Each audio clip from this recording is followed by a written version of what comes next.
Welcome to Business World's Policy Matters. Thank you for being with us today. We have with us Dr. Ajay Chhibber, the former Director General of the very first Independent Evaluation Office in the Government of India, and who is currently a distinguished visiting fellow at George Washington University.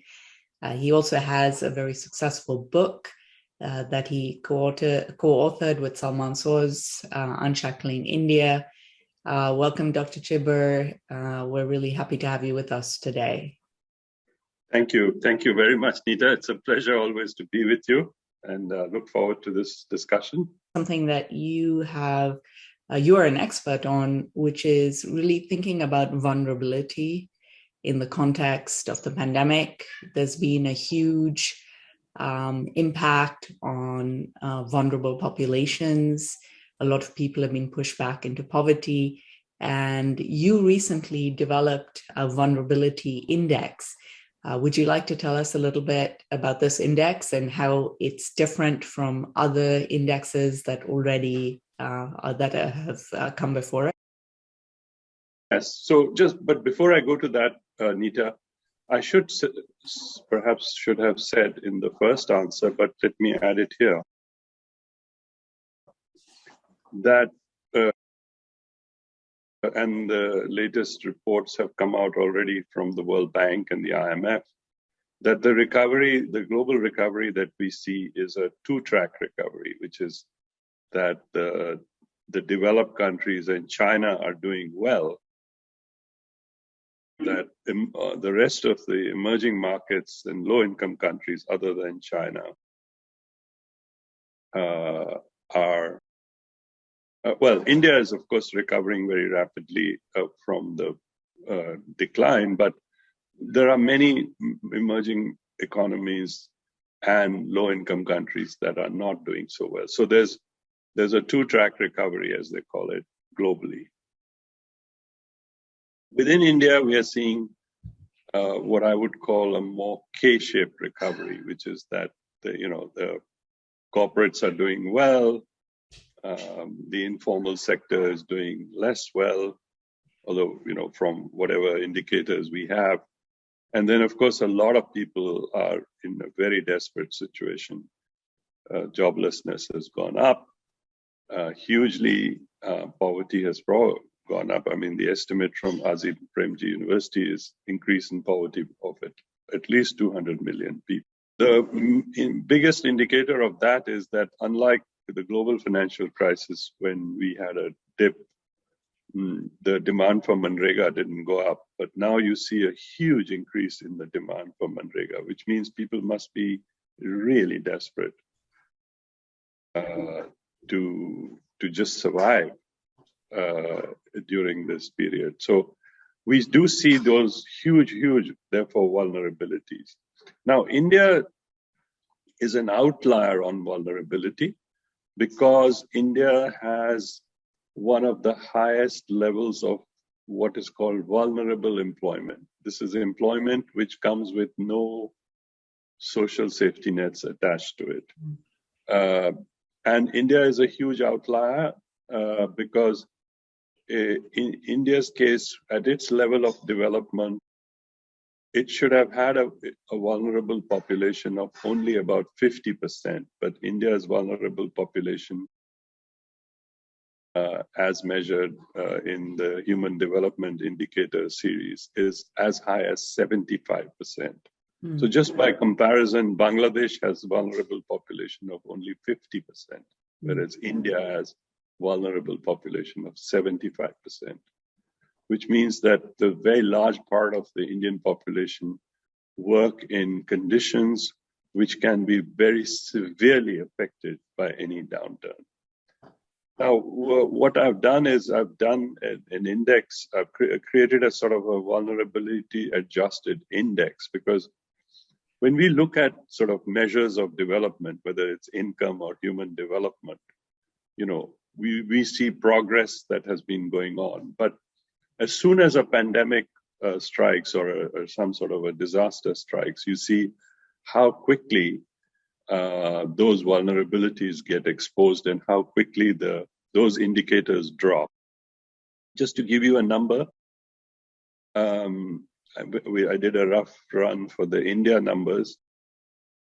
So India's Human Development Index number is about 0.65, which means it's a country, people wouldn't understand what 0.65 is, but roughly it's a country at medium human development. Okay. And we did some simulations with it to give it 2% shock, 5% shock, etc. So, and the shock in India was, with GDP declining, say 7.3%, it's over 5%. You see that Human Development Index drops by more than half, which means that during the pandemic, India's Human Development Index has fallen from 0.65 to about 0.3 or even below 0.3, which is a level of a very low human development country. I mean, like Chad or somewhere, in Africa. So the point we've been trying to make is that as we can see that these pandemics have, or these shocks have such huge impact on people's lives, the vulnerabilities have to be measured ex ante, not exposed. Exposed, of course, we know where we are. Were we to have had a better idea of how vulnerable our economic and social system is, and how much resilience and rebuilding it needs, then we could have done a better job. That's very interesting. It's really a tale of two Indias. Optimism on one end and even worries about inflation, whereas for a whole almost 75% of the population, there is who are vulnerable, are living in a state of uncertainty, of vulnerability, of always falling above and below poverty. Another interesting aspect about this vulnerability index, I think, is that you've brought in an aspect of climate change, which is very interesting. I thought maybe you could talk a little bit about how that shapes the index. Yeah, so, there are many different types of vulnerabilities. So what we did was put them in two types of brackets, if you like. One are vulnerabilities that come from shocks to the economic system as a whole. So a pandemic creates a health emergency, but then it leads on to, through various actions, lockdowns, etc., quarantines, into an economic shock, right? So those are system-wide shocks that affect, a very large swath of the population. Then we are seeing all over the world, but certainly in India also, shocks that come through natural disasters.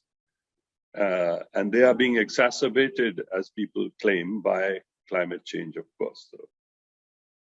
So you had these fires in California, you've had flooding in China, you've had flooding in Europe, landslides.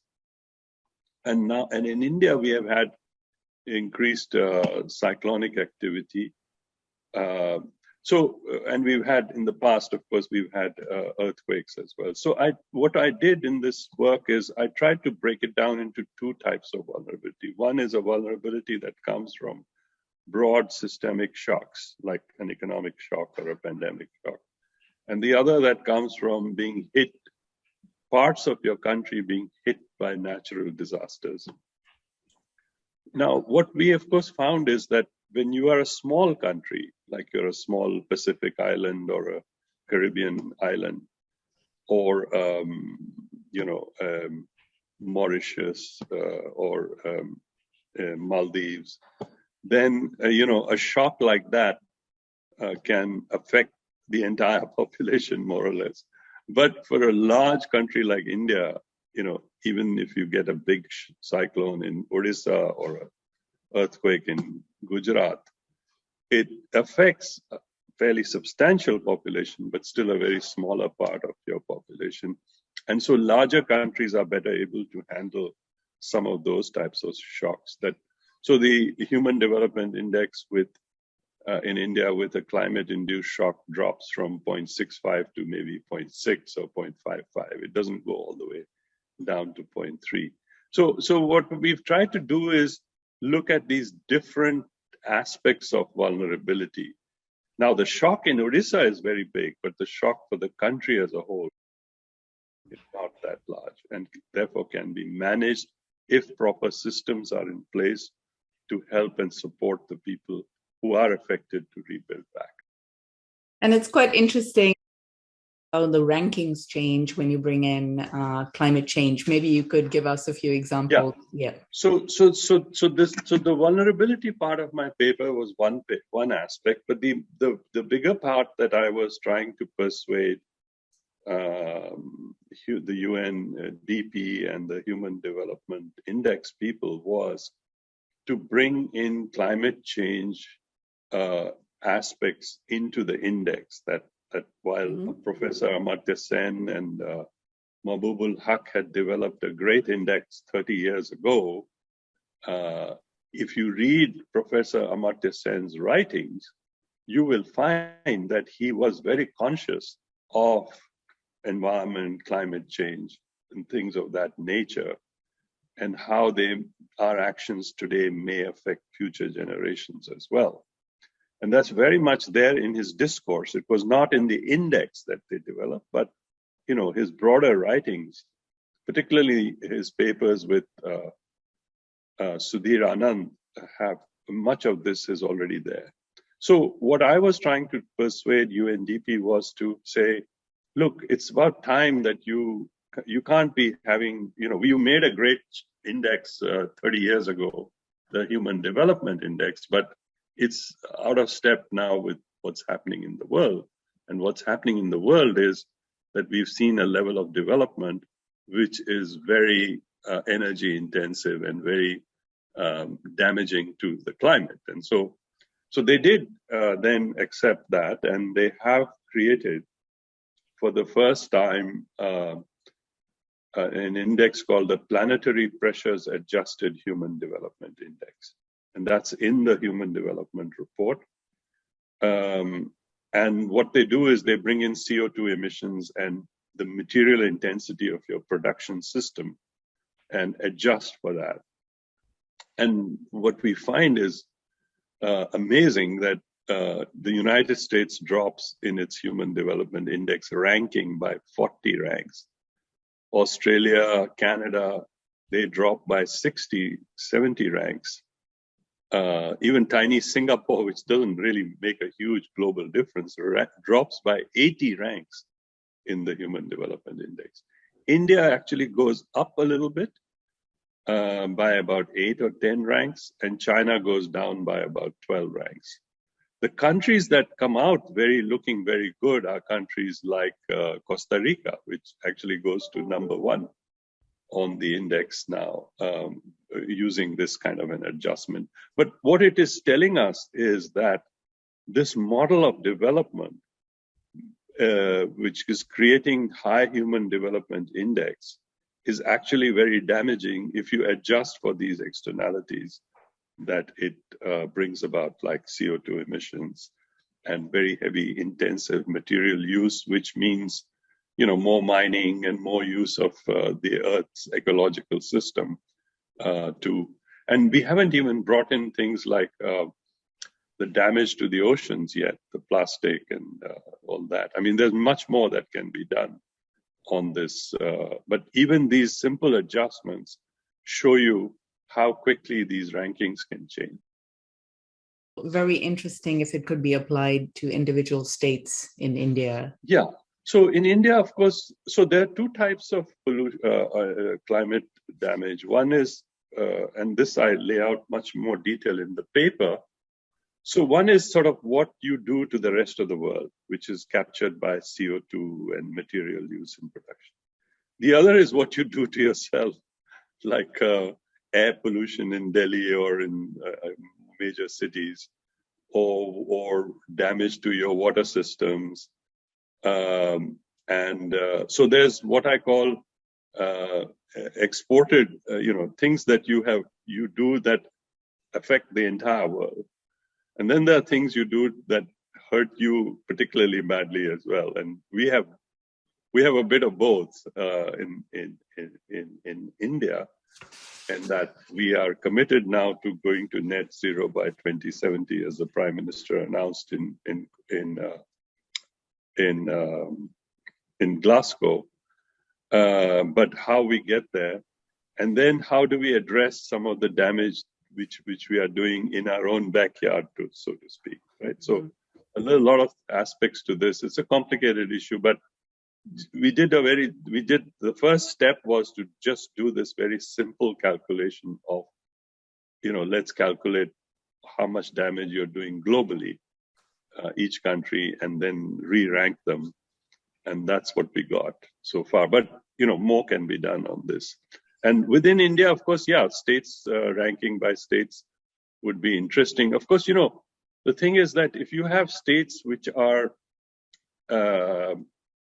very industry intensive, you will expect to see more emissions, and you will have sort of switch further behind on that score will be seeing less. But I think more interesting would be to measure, the CO2 intensity of different industries, different class of, and benchmark them globally to see what sort of technological changes we need in the way we make our buildings, the way we run our transport systems, the way we, that's where India will get a lot of bang for the buck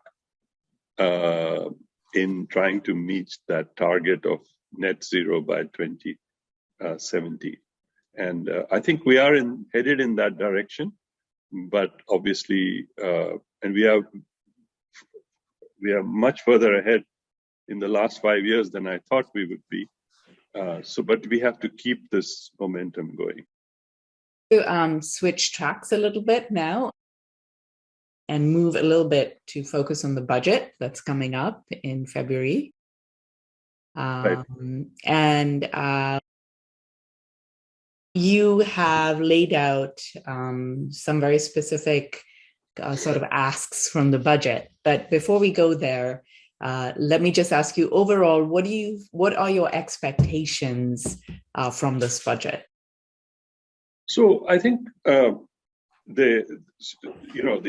clearly we had a drop of -7% in growth. We have now a bounce back. We don't know exactly where it'll be, but all the projections are closer to around 9%. Even if it's a little less than that, we'll be roughly back to where we were before the pandemic started. So we'll have just caught up to that point. And within that, there have been huge distributional effects. A very large part of our population, as we've said earlier, would not have caught up to where they were. They will be worse off. There will be more poor people. There will be more firms that have been in the informal sector that have been scarred. So I think one thing that the budget would do is to make sure that those people are at least given the support for another year that they had been getting so far. And that there shouldn't be this idea that, well, everything is fine, we are back to normal now. That may be true of the GDP numbers, but it's not true at the individual level for a very large part of the population. And this will, unless this help is provided, it will have huge social impact. Children will be pulled out of schools, and their healthcare will be neglected. So that part is very important. The second is that we are still unlikely to see a very rapid revival in private investment. So government CapEx still remains a very important aspect of the budget, and whatever resources that can be found for that through through privatization, accelerated privatization, that should be done. I would say also the third thing I would emphasize just to end this here with three big points, would be that we have seen huge vulnerabilities in the health system. Our public spend on health is only 1.3% or so of GDP. It should be closer to 3% of GDP. Of course, you can't expect to have that happen in one budget. Having an increase of about 0.5% of GDP in health to bolster the health system, and at least in the next year, and then carry that forward year after year, another 0.5%, another 0.5%, another, and use these resources from your asset monetization, privatization programs to do that, but also allow local governments to have more higher property taxation, and so that they can then use those resources also at the local level for healthcare and health systems. I think those will be very important going forward. How do you think the Indian government, can rein in inflation? Yes, so India is seeing, normally we see much higher CPI inflation and lower. The divergence has been lower WPI and higher CPI. This is the first time we are seeing much higher WPI than CPI. CPI is also high, not out of the band as yet, at least given the way it's measured, meaning band being 2 to 6%. So it's getting there, it's at the top end, but it's not out of the band as yet. But WPI is way off. I mean, we've seen WPI rates of 12 to 14%. And eventually those will spin back into the CPI as well, because the WPI is at the previous end of the cycle of production. So you're going to eventually see all that play out into the CPI.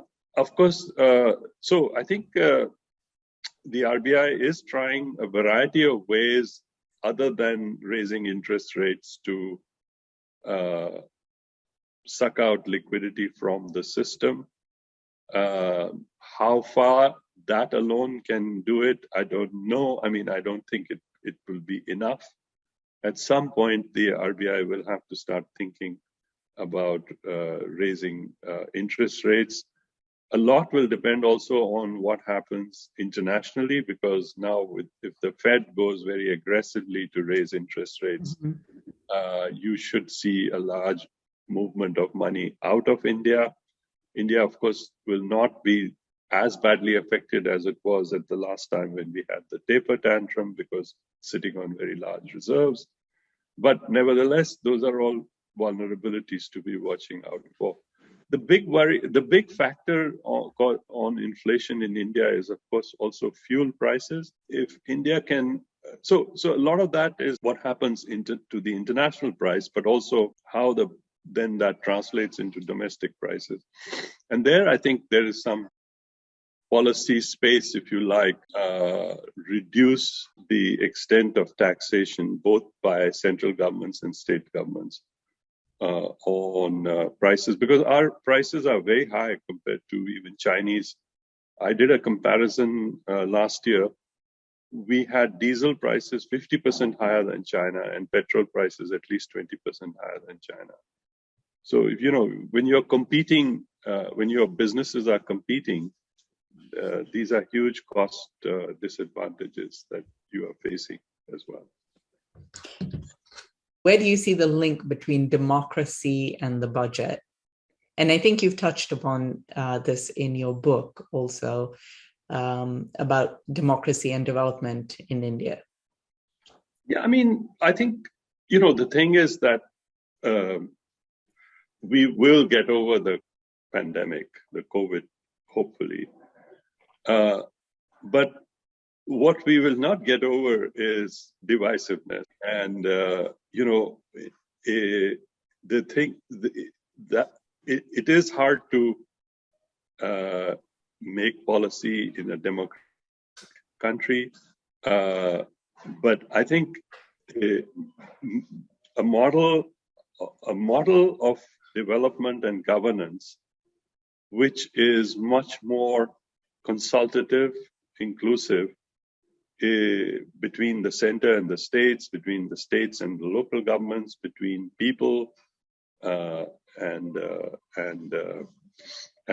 those that govern them, and a model that does not try to divide people, but tries to address and focus people's attention to problems of development and poverty and growth and those sorts of things, is the model that we think will do well for India. And its opposite, which is more divisiveness, will end up creating bigger problems. Just to give you a small example, several have now said we will reserve quotas for employment for our people. Well, I mean, that doesn't make any sense when investment is so mobile. So tomorrow you'll have people moving their investments to states which don't have that sort of restriction.